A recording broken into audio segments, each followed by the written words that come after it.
Hello les aviateurs, je suis ravi de te retrouver sur ma chaîne YouTube. Je suis à Limoges dans un hôtel, prêt à partir.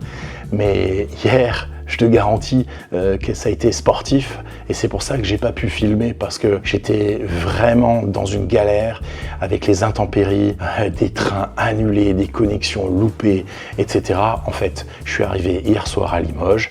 Tout va bien maintenant, on est parti pour un vlog où je vais te montrer vraiment bien l'envers du décor de pilote d'avion d'affaires. Reste bien jusqu'à la fin parce que je te ferai un débriefing sans filtre, sans rien. Vraiment tout ce qui peut toucher au métier de pilote de jet privé. C'est parti, on se retrouve à l'aéroport, installe-toi correctement, on est parti pour un vlog 100% aviation.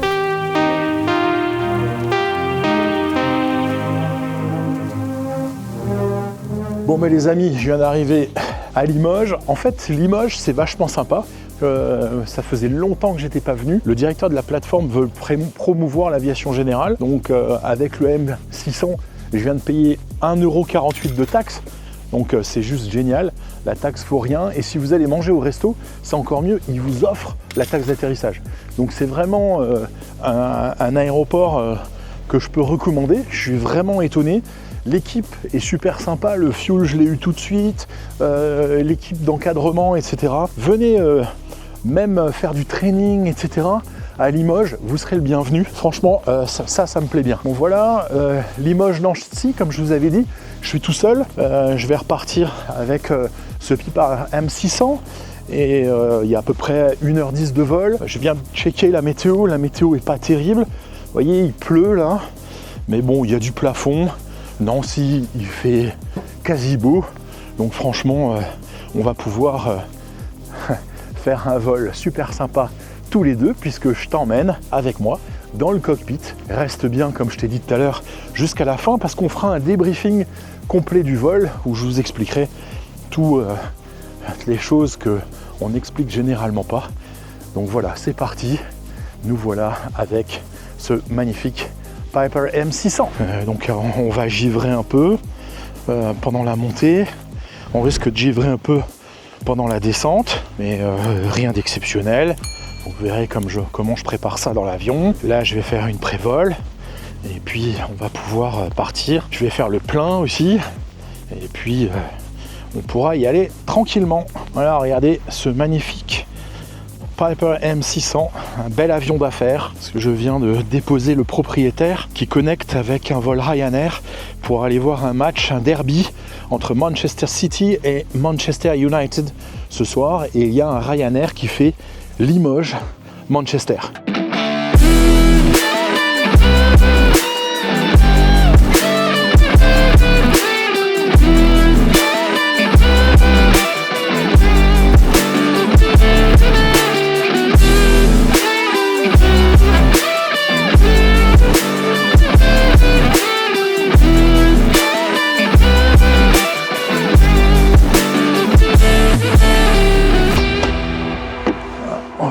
L'avion ici, tac, j'avais posé mes affaires tout à l'heure, ça c'est bon, il suffit que j'arrive pour qu'il pleuve, j'ai pas de casquette, on peut pas toujours tout avoir, déjà dans mon sac de vol j'ai plein de trucs, mais là en fait j'ai pas de casquette, donc on va se faire mouiller un peu, mais c'est pas bien grave. Allez, et je vous emmène pour ma visite pré-vol. Alors généralement je commence ici avec toute la partie avec le joint ici pour regarder s'il est bien en place pour que la pressurisation se fasse correctement. Donc là c'est bon. Ensuite je vais passer de l'autre côté. Tac. Je vais commencer avec l'huile. Voilà. Hop. Donc l'huile, je vous l'ai déjà montré, hein, c'est là, vous voyez, le rouge en bas là, et donc on est bien dans le vert, donc il n'y a aucun problème. Sachant que l'avion a tourné, donc on peut bien vérifier l'huile. Tac. Ok, ensuite je regarde le train d'atterrissage avant, donc s'il n'y a pas de fuite, etc. Mais non, là tout va bien, les sorties d'échappement, elles sont bien. Ensuite je vais aller regarder l'hélice, si le de-ice sur chaque pale est en place, si la pale n'a rien.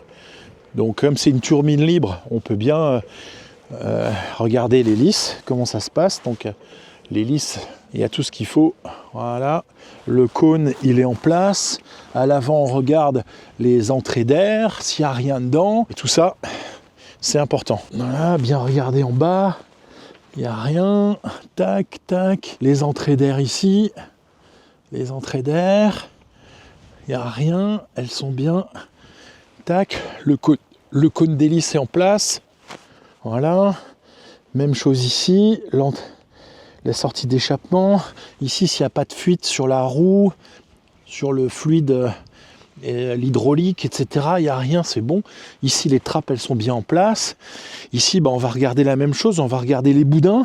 Mais avant ça, on s'arrête ici sur la roue principale. Le phare, il est bien, il n'y a pas de fuite, rien du tout. On regarde bien autour. Voilà. Maintenant, on va regarder l'état du boudin. Donc l'état, il n'y a aucun problème. Ensuite, le dôme, le radome du radar, il est propre, il n'y a rien à dire. Le reste du boudin ici, le phare est en bon état, celui-là aussi.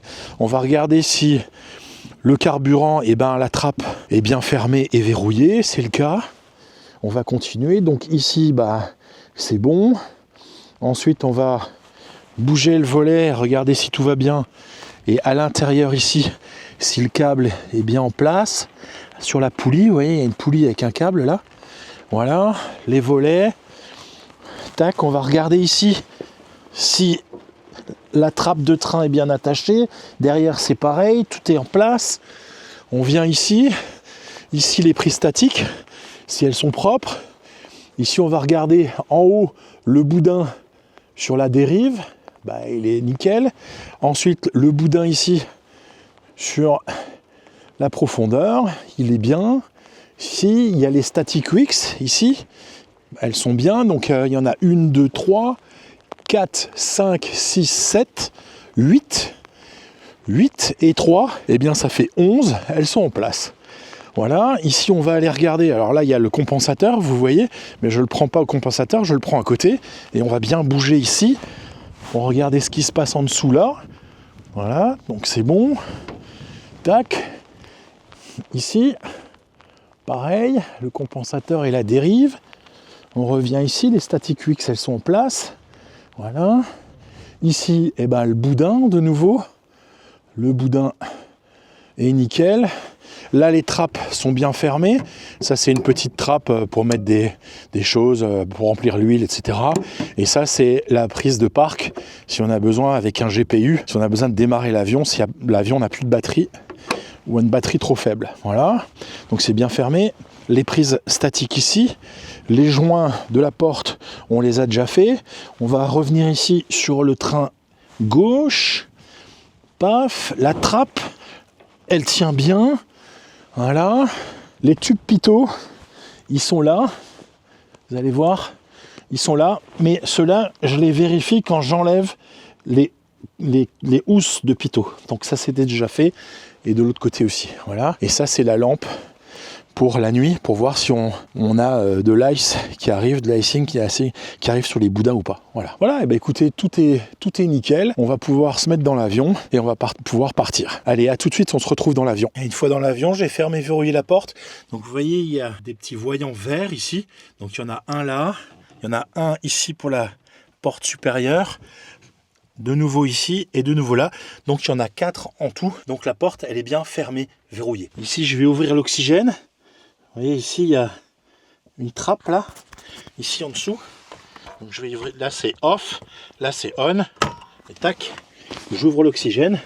Et je vais aller vérifier ici si j'ai assez d'oxygène. Et vous voyez que j'ai largement assez d'oxygène pour ce vol. Et donc ici, vous voyez, le tableau de bord complet.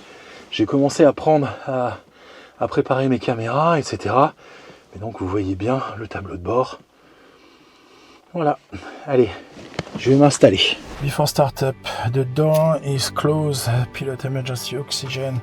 Je l'ai fait, la switch, tout est sur off. C'est bon, les flaps ils sont sur 0. Condition level, il est cut off. Power level idle. Manual ride is on place. Fuel shut-off valve, c'est bon. Landing gear, on est bien down. La bleeder, elle est bien coupée. Le parking brake, il est bien set. D'ailleurs, on va enlever ça. On en a plus besoin pour l'instant. Hop. On va le ranger là. Day night switch, on est bien sur des circuit breakers. Là-bas, ils sont en place. Ici, ils sont en place. La batterie sur on.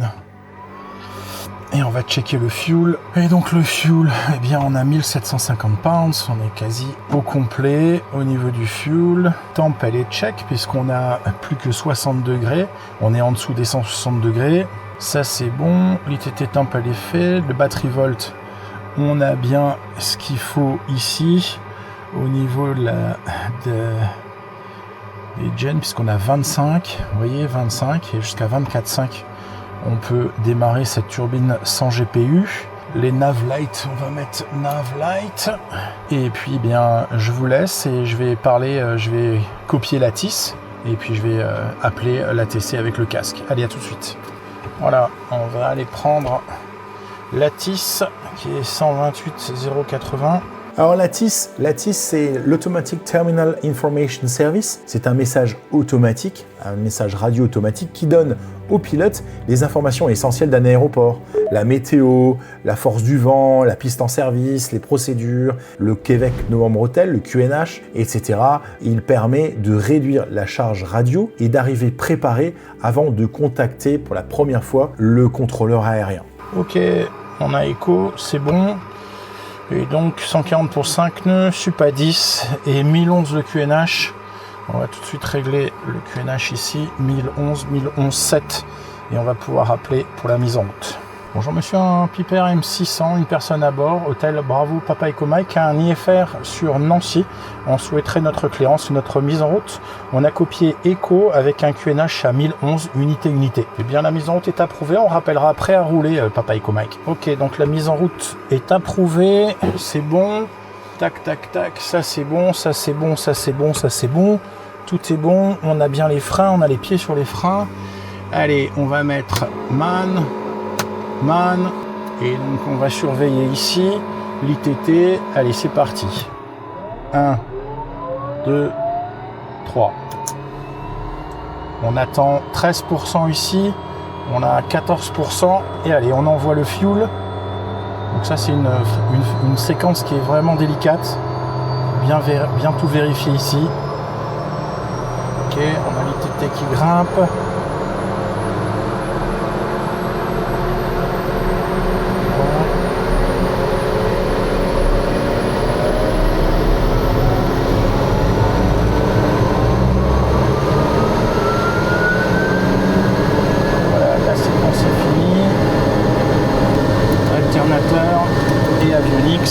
Alors après la mise en route, on fait ce qu'on appelle l'after start checklist. On va vérifier plein de choses au niveau du moteur, on va setter le plan de vol, etc.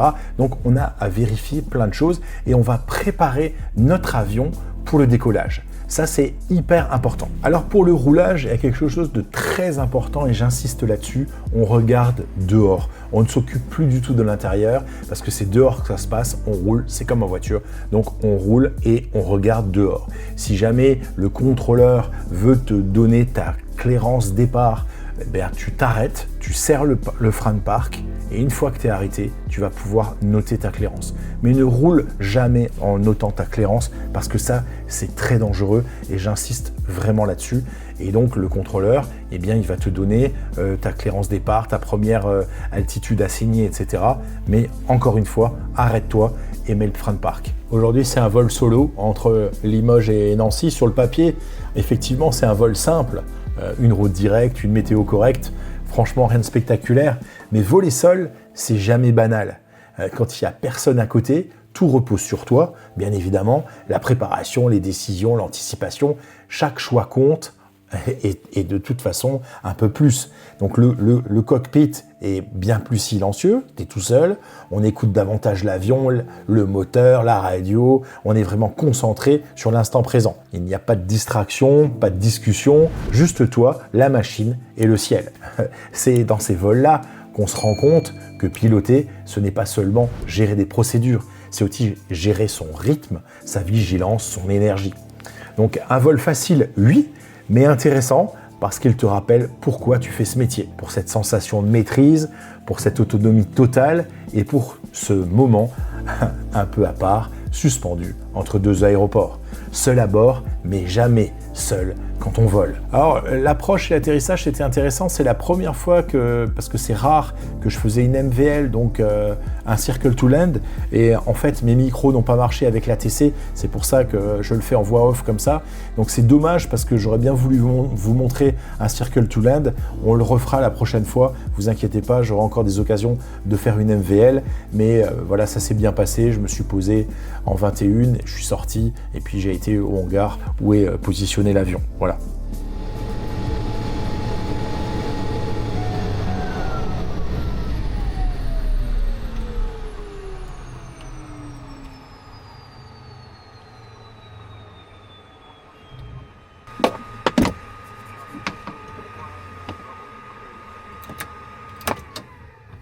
Donc vous avez vu un vol rapide, puisqu'on a mis 1h07 pour venir de Limoges. Bien sûr, on avait un peu de vent arrière. Pour faire court et pour faire ce briefing, vous avez vu que quand on vole seul, eh bien, il y a énormément de travail. Donc il faut faire attention, il faut avoir des méthodes.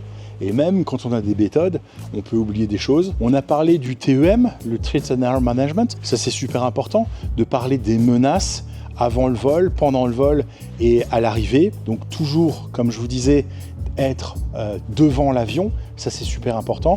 Et vous avez vu, bien sûr, en 1 heure de vol, si vous préparez correctement, j'ai toujours un œil, regardez ce qui se passe, pourquoi, comment, toujours rester en avant de l'avion, ça c'est ce qu'il y a de plus important. Quoi d'autre? C'est une journée longue puisque je me suis levé tôt ce matin, j'ai volé avec le propriétaire puisqu'on a fait du training aujourd'hui. Là je viens de rentrer à Nancy avec l'avion, donc hier c'était, comme je vous l'ai dit, terrible. Entre la météo, entre les trains qui étaient annulés, entre les connexions que j'ai loupées pour aller à Limoges, etc. Donc c'est quand même du stress. Il ne faut pas se le cacher, donc il faut faire attention. Maintenant, vous allez me suivre, je vais mettre les protections sur l'avion. Là, j'ai commencé par la cabine. La cabine, elle est propre, nickel. J'ai tout remis en place. Maintenant, je vais mettre les protections et puis on va continuer à discuter. Donc, c'est pour ça que j'ai mis deux caméras, qu'on puisse bien discuter ensemble. Bien évidemment, je ne les ai pas mis tout de suite, hein. J'attends que ça refroidisse parce que les exhausts, c'est chaud. Donc pour mettre les protections, c'est mieux d'attendre. On va mettre les protections ici. Voilà. Tac.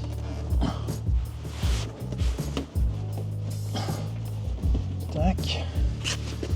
Tac. C'est bon. Protection des tubes pitot. Hop.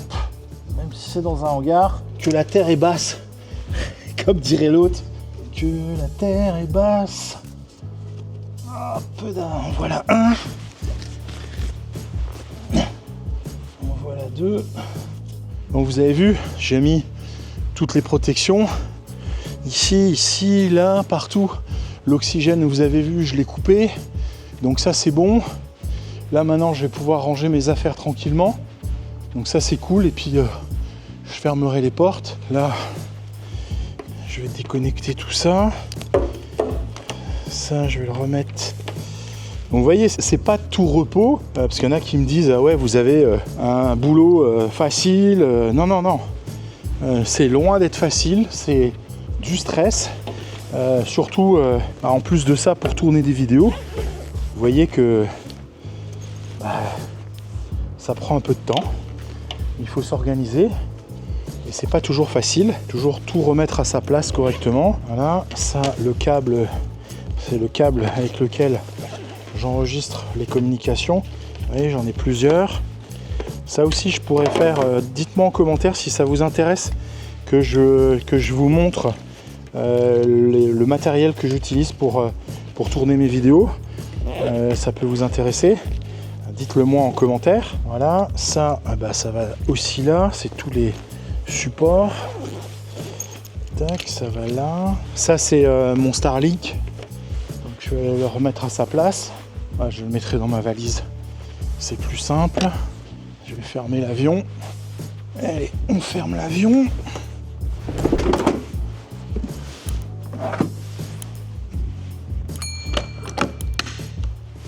Voilà, ça c'est bon. Voilà les amis, encore un vlog qui se termine.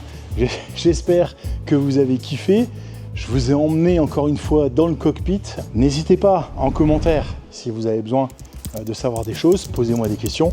J'essaye et je fais un effort, j'essaye de répondre à tous les commentaires. Je peux vous dire que c'est pas évident parce que j'en ai énormément. On a passé la barre des 47 000 abonnés sur YouTube, plus de 102 000 sur Instagram, 110 000 sur TikTok et presque 200 000 sur Facebook. Merci, merci, merci à tous. Je vous retrouve dimanche prochain pour un nouveau vlog. Passez une agréable semaine et surtout si vous volez, volez safe. Ciao les aviateurs.